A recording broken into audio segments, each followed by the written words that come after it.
Boys are good at math. Sociology is a typical girls' study, or boys can't sit still in class. We often hear those comments. Although they're not meant to be malicious, they do promote stereotypical thinking.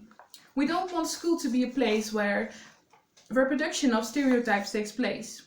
So that's why I'm here today to tell you that gender segregation in primary and secondary school prevent our pupils from a good preparation of participation in society. I will explain it to you by using 3 pro and 2 con arguments, whereby I will use statistical data and views of experts. But first we should ask ourselves, what is the purpose of education? If you ask me, it's a place where we prepare young people for the world beyond school. And this world is female, male, and indeed all other dimensions of sexuality and gender, and intersections thereof. Professor in psychology Ivy Wong did research about gender salience by students from single-sex schools. She declared that these students were more gender salient, more anxious about the other gender in environments where they had to communicate or collaborate with them, and were more negative about the other gender. Also, they had fewer other gender friends. Overall, they had a more negative perception of the other gender than students from a co-educational environment. Of course, this has some implications for later marriage, academic and career outcomes. And then we didn't even talk about the consequence for students who do not meet stereotypical expectations. Alongside the discouragement of traditional gender roles is the benefit of children discovering hobbies and other activities they may not have tried if they were not being exposed to through a co-educational program. For example, girls who want to play soccer or boys who want to draw during recess. This collaborative environment encouraged children to step outside their comfort zones and try new activities. Also, this environment promotes more acceptance and leads to a sense of equality early on. Expanding on that idea, boys and girls can learn from each other in mixed classes. Schools need to be a place to provide foundations that increases confidence, encourages respect, and breaks through stereotypes. By learning to play together and accept each other's differences at early age, children become more confident with the other gender. That will prepare them for the future.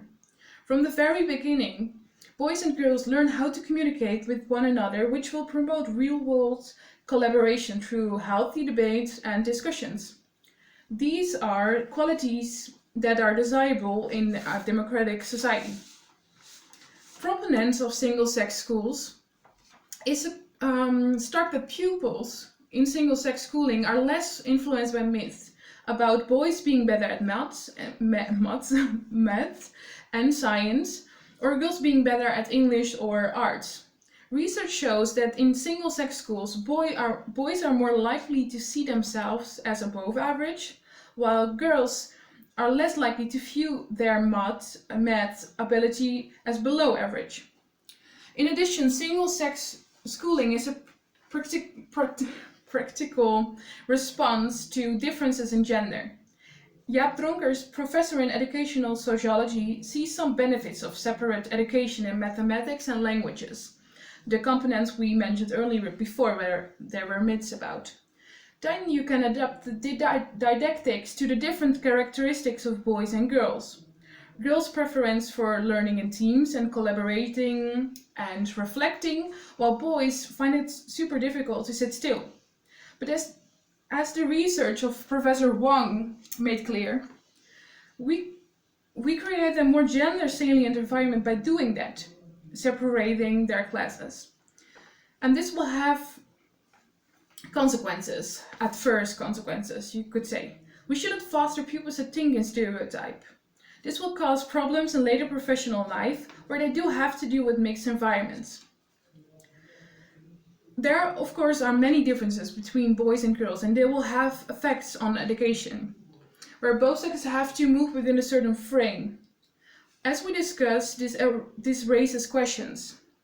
Nevertheless, school is a kind of exercise society where pupils can practice experiments within the safe context of the school before moving to the professional environment.